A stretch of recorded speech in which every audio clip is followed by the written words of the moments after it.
គ្រប់គម្រោងដ៏អស្ចារ្យគឺចាប់ផ្ដើមពីចក្ខុវិស័យដ៏អស្ចារ្យគម្រោង ML Scenery ចក្ខុវិស័យនោះនឹងក្លាយជាការពិតយ៉ាងលឿនជាងអ្វីដែលបានរំពឹងទុកបច្ចុប្បន្នការសាងសង់ក្នុងគម្រោងបានឈានដល់ 65% ហើយខ្លោងទ្វារចេញចូលគម្រោងបានបញ្ចប់ការសាងសង់ហើយគ្រប់ផ្លូវទាំងអស់ក៏បានចាក់បេតុងរួចរាល់ដើម្បីផ្ដល់ភាពងាយស្រួលនិងសុវត្ថិភាពក្នុងការធ្វើចរាចរណ៍សួនបណ្ដោះអាសន្នក៏បានរៀបចំរួចរាល់ផងដែរដើម្បីសម្រាកលំហែអារម្មណ៍ជាមួយនឹងទិដ្ឋភាពបៃតងដ៏ត្រជាក់ភ្នែកទៅថ្ងៃខាងមុខគម្រោងនឹងចាប់ផ្ដើមសាងសង់ Clubhouse Playground រៀបចំសួនច្បារសម្រាកលំហែដាំដើមឈើ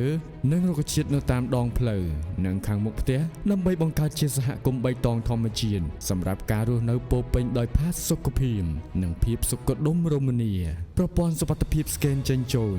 ប្រព័ន្ធកាមេរ៉ាសុវត្ថិភាពនិងប្រព័ន្ធអ៊ីនធឺណិតនិងភ្លើងបំភ្លឺតាមដងផ្លូវនឹងត្រូវដំឡើងគ្រប់ជ្រុងនិងទូទាំងគម្រោងទាំងមូលការងារតភ្ជាប់ប្រព័ន្ធទឹកស្អាតនិងអគ្គិសនីនឹងត្រូវបិទបញ្ចប់ក្នុងរយៈពេលដ៏ខ្លីខាងមុខដើម្បីធានាបាននូវស្តង់ដារសុវត្ថិភាពនិងភាពងាយស្រួលក្នុងការរស់នៅប្រចាំថ្ងៃ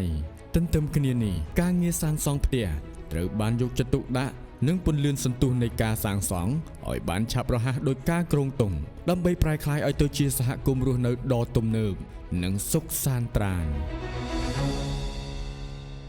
គម្រោង ML Scenery គឺជាគម្រោងលំនៅឋានដ៏ទំនើបដ៏មានសក្តានុពលព្រោះស្ថិតក្នុងតំបន់ភាគខាងត្បូងរាជធានីភ្នំពេញដែលនាបច្ចុប្បន្ននេះបានកំពុងប្រែក្លាយខ្លួនជាតំបន់ដ៏លេចធ្លោបំផុតស្របតាមចក្ខុវិស័យរបស់រាជរដ្ឋាភិបាលដែលមានបំណងប្រែក្លាយតំបន់ភាគខាងត្បូងទៅជាទីក្រុងបៃតងមជ្ឈមណ្ឌលពាណិជ្ជកម្មនិងទិសដៅដឹកជញ្ជូនដ៏សំខាន់បំផុតមួយត្រឹមប៉ុន្មានឆ្នាំចុងក្រោយនេះគម្រោងហេដ្ឋារចនាសម្ព័ន្ធធំមជ្ឈមណ្ឌលពាណិជ្ជកម្មសេវាសាធារណៈគ្រឹះស្ថានសិក្សាលំនៅឋានត្រូវបានអភិវឌ្ឍជាបន្តបន្ទាប់គ្នាគួរឲ្យកត់សម្គាល់គម្រោង ML Scenery នឹងក្លាយទៅជាសហគមន៍រស់នៅដ៏ទំនើបទាន់សម័យនាថ្ងៃអនាគត